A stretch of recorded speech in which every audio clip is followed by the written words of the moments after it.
अस्सलाम वालेकुम नाजरीन। आप देख रहे हैं जी किडनी टीवी जहीर अहमद मलिक के साथ। तो कल की जो हमने डिस्कशन की थी मेडिसिन का वक्त पे लेना, दवाई का वक्त पे लेना या दवाई के सही औकात कर उसको सेट कैसे करना है, तो उसी तरह से जो लोग नॉर्मल हैं उनको अपने आप को ठीक कैसे रखना है। यानी कि आज डिस्कस करेंगे खुराक और इंसानी सेहत। तो देखें जी, आजकल मैं एक वीडियो देख रहा था, उसमें एक हकीम साहब आए हुए थे। वो खा रहे थे ये जिसको अमलोग कहते हैं, ये जापानी फल। तो कहता जी आजकल इसका सीजन है, ये आप खाएं, जैसे ही खाएंगे आपके मैदे में जाएगा, फौरन खून बन जाएगा। तो आप लोगों को पता होना चाहिए कि इस तरह खून नहीं बनता। तो खून बनता है 95% जो उसके चार कंपोनेंट्स हैं, जो जिनको मिलके खून बनता है, जिनसे मिलके वो सारे जो उसकी खून की पैदावार होती है वो सारी बोन नरम होती है, जिसको हम मिल्क कहते हैं।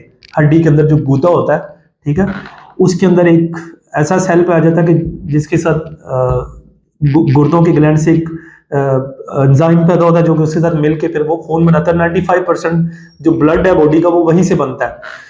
तो आप लोग ये मेक श्योर कर लें कि ऐसे वैसे किसी की बातों में नहीं आना कि गलत चीज खा के हो सकता है आप खून बनाने के चक्कर में उस फल के अंदर कोई ऐसी चीज ज्यादा हो, जैसे पोटेशियम है, और आपको डॉक्टर ने मना किया हुआ कि आपने पोटेशियम नहीं खाना, तो वो आप दबा के खा ले और आपका पोटेशियम बढ़ जाए और आपके हार्ट का मसला बनाओ या ब्लड प्रेशर का मसला बनाओ। तो ऐसे खून नहीं बनता, ठीक है जी। तो आप जो भी खाना खाते हैं ना, उसे वो जरूर उसका किरदार होता है जिस्म को जिंदा रखने में, फिर खून बनाने में भी। लेकिन ये नहीं है कि आप ये वाली चीज खाएंगे तो उससे खून बनेगा, या जो कहते हैं जी जो फल या सब्जी काट के रखी है वो थोड़ी देर बाद काली हो जाएगी, जिसका मतलब है इसमें आयरन बहुत ज्यादा, तो ये आप खाएं इससे आपका खून बनेगा, तो ऐसा भी नहीं है।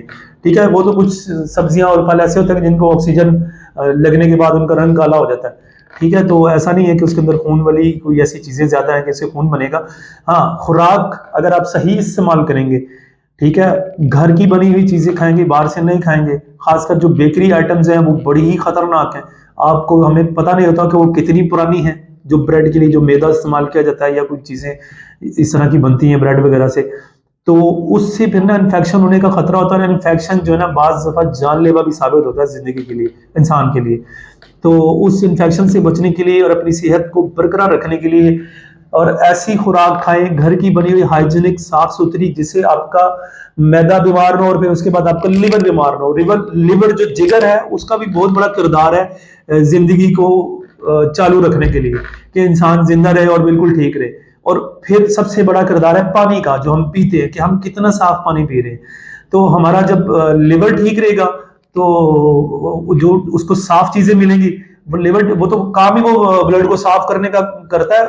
और उसमें से तो बड़े ही जहरीले किस्म के मादे निकलते हैं, जो कि सारे जाते हैं आपके मैदे के थ्रू छोटी आंत में, वहां पे फिर वो हजम करके खाने को, और फिर दोबारा से किडनी के थ्रू वो जो चीजें उसमें से अब्जॉर्ब करता है गुर्दा, तो फिर वो वापस आती है ब्लड में, फिर उसको गुर्दा फिल्टर करता है, फिर वो छोटे पेशाब के जरिए और बड़े पेशाब के जरिए जिस्म से खारिज हो जाती है। तो हमने अपने लिवर को तंदुरुस्त रखना है, जिगर को। तो वो आप अच्छे फल भी खा सकते हैं, बहुत ज्यादा नहीं, थोड़ी सी मिकदार में उसको काट के, हर फल थोड़ा थोड़ा आप डेली बेस पे खा सकते हैं। आप सही सेहतमंद जानवर का गोश्त खा सकते हैं बगैर चर्बी के। ठीक है, आप सब्जियां खा सकते हैं, सारी फल खा सकते हैं, दालें खा सकते हैं।